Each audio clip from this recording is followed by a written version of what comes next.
MLC का पद जो है यह संवैधानिक पद है, बस इसको इतना ही तक समझा जाए। एमएलसी का पद कोई ऐसा नहीं है कि इससे सुरखाव का पंख लग जाएगा और इससे कुछ हो जाएगा। एमएलसी बस सहजता से स्थिति प्रज्ञ रूप में इसको स्वीकार करना है। एमएलसी बनाया गया है इसलिए क्योंकि जो आवाज़ सड़कों पर गूंजती है तो लोगों को आवाज़ पसंद आती है, तो लिए लोगों की इच्छा है कि यह आवाज़ सदन में गूंजे, इसलिए प्लेटफॉर्म पर भेजा गया है। इसके अलावा नथिंग मोर देन दिस, और कुछ नहीं है। बस उम्मीद लोगों की ज़्यादा है, तो जो आवाज़ सड़कों पर गूंजती थी वो संगठित रूप में और भी लोगों की आवाज़ बनकर सदन के अंदर और सड़कों पर भी संघर्ष होगा। अच्छा, ये पूरे चुनावी मौसम में जीत के लिए आप क्या नीति और रणनीति अपनाए? हमारी कोई नीति नहीं थी और कोई रणनीति नहीं थी। शिक्षक चुनाव लड़ रहे थे, ये चुनाव हम नहीं लड़ रहे थे।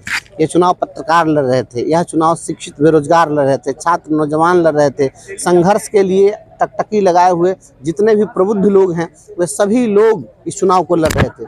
आप बताइए कि कहीं आप देखें एक भी पोस्टर मेरा कहीं देखें? न कभी एक पोस्टर हमने लगाया, न कहीं बैनर लगा है, न अखबार में कोई विज्ञापन छपा है। यहाँ तक कि प्रेस विज्ञप्ति भी अखबार में हमने नहीं दिया, कभी नहीं। और इसके बावजूद यह परिणाम आया। तो समझिए ये चुनाव कौन लड़ रहा था?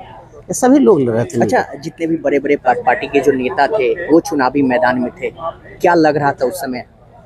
मुझे क्या लगना है, क्या हार में क्या जीत में किंचित नहीं भयभीत में, कर्तव्य पथ पर जो मिला यह भी सही वह भी सही। अच्छा, बड़े बड़े जो दावेदार थे, नेता थे, प्रत्याशी थे, चुनावी मैदान में हुंकार भर रहे थे, जीत का दावा कर रहे थे। उस समय कह रहे थे कि हम अभी टाइगर जिंदा है, फलाना ढिकना, तमाम तरह के जो जनता के बीच है, वोटर्स के बीच है, तमाम मुद्दों को रख रहे थे। उस समय आप अपने आप को कहाँ देख रहे थे? क्योंकि कह रहे थे कि भाई जो भी स्वतंत्र है, निर्दलीय, वो तो दूर दूर है, नजर ही नहीं आते हैं। उम्मीद था? अब किसी को आंख में रतौंधी हो जाएगी तो उसको थोड़ा ही दिखेगा। उसके लिए तो आंख का की दृष्टि जो है, विजिबिलिटी जो है, वह दृष्टि और दृष्टिकोण दोनों होना चाहिए। तो जिनको नहीं दिख रहा था तो उनकी दृष्टि थी। यह सृष्टि वैसी नहीं है जैसी आप देख रहे हैं। सभी की सृष्टि वैसी है जैसी उनकी अपनी दृष्टि है। हर व्यक्ति अपने अपने नज़रिए से इस दुनिया को देखता है और उसके नज़र में वैसी ही दुनिया दिखती है। साथ किसका मिला सबसे ज़्यादा आपको लगता है? सभी का साथ मिला है, सभी का साथ मिला है। छात्रों का, नौजवानों का, शिक्षित बेरोजगारों का, अध्यापकों का, वित्त रहित शिक्षकों का, अधिवक्ताओं का, पत्रकारों का, किसी मैं बात कहूँ, सभी लोगों ने साथ दिया है। सभी लोगों ने साथ दिया है, तब तो एक भी बूथ पर हम नहीं हारे। कहीं 197 बूथ था, 197 में किसी बूथ पर हम नहीं पराजित हुए। यहाँ पर जो काउंटिंग हुई है 9 राउंड में, ये प्रत्येक राउंड में हम 1500 के लगभग बढ़त को मेंटेन करके रखे हैं। एक राउंड में कोई पीछे नहीं है। आप सोचिए कैसे हो सकता है? सभी लोग मिलकर लड़ रहे थे इस चीज़ को। मैं बस एक प्रतीक मात्र, निमित्त मात्र मैं खड़ा था। लड़ाई सभी लोग लड़ रहे। अच्छा, बिहार में चुनाव में हमेशा से कहा जा रहा है कि जातीय फैक्टर हमेशा से हावी रहा है। ये एमएलसी जो तिरहुत उपचुनाव, इसमें आपको क्या लगा? जातीय फैक्टर भी दिखा आपको? कमजोर व्यक्ति का सबसे मजबूत हथकंडा जातिवाद होता है।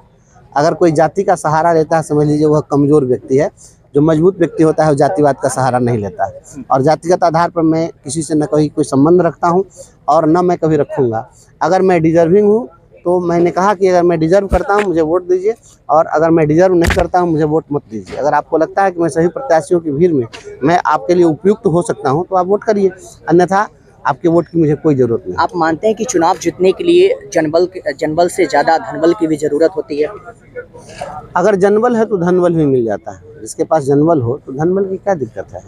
हम तो इतना बड़ा चुनाव लड़ गए, 54 ब्लॉक था, 28 विधानसभा, 1001 पंचायत है, और इतने बड़े क्षेत्र का चुनाव हम लड़े हैं। तो मुझे लगता है कि 5-7 लाख रुपया लोगों ने चंदा मुझे दिया है और सीधे मेरे खाते में भेज दिया। तो लोग भेज दिया, उसमें से 1-1.5 लाख रुपया तो ही बचा हुआ है मेरे पास।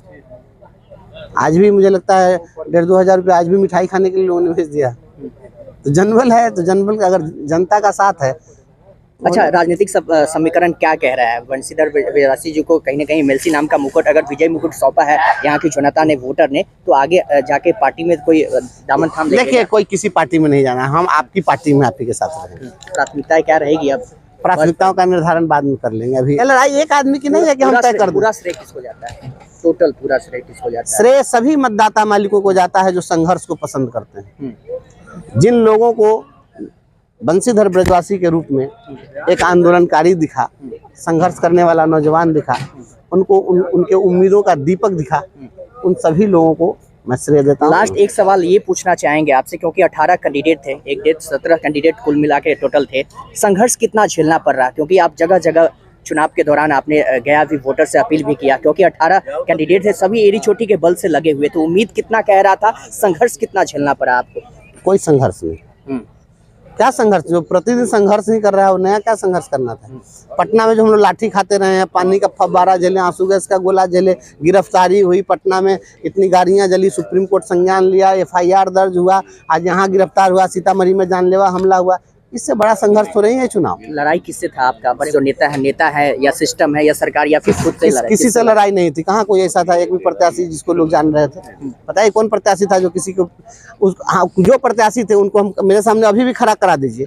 54 गो ब्लॉक है, 54 ब्लॉक के खाली नाम बता देंगे तो आप जो कह दीजिएगा हम मान लेंगे। चलिए, अग्रिम बधाई एसएच भारत की पूरी टीम। थैंक यू आप। MLC नाम का मुकुट, विजयी मुकुट सौंप ही दिया है। आपने देखा कि इस चुनावी दंगल में जो भी पार्टी समर्थित उम्मीदवार थे, सभी एड़ी चोटी के बल से लगे हुए थे, हुंकार भर रहे थे, जीत का दावा कर रहे थे, लेकिन कहीं ना कहीं शिक्षकों का टोली एक साथ हुआ, जन समर्थन इतना अपार मिला कि आखिरकार जो निर्दलीय थे, स्वतंत्र थे, इनको जीत का मुकुट सौंप ही दिया। फिलहाल अपने क्षेत्र में ये कितना काम करते हैं, कितना निखार देते हैं, ये तो देखना जरूरी होगा। फिलहाल ये तस्वीर आपको मुजफ्फरपुर से दिखा रहे थे। नमस्कार।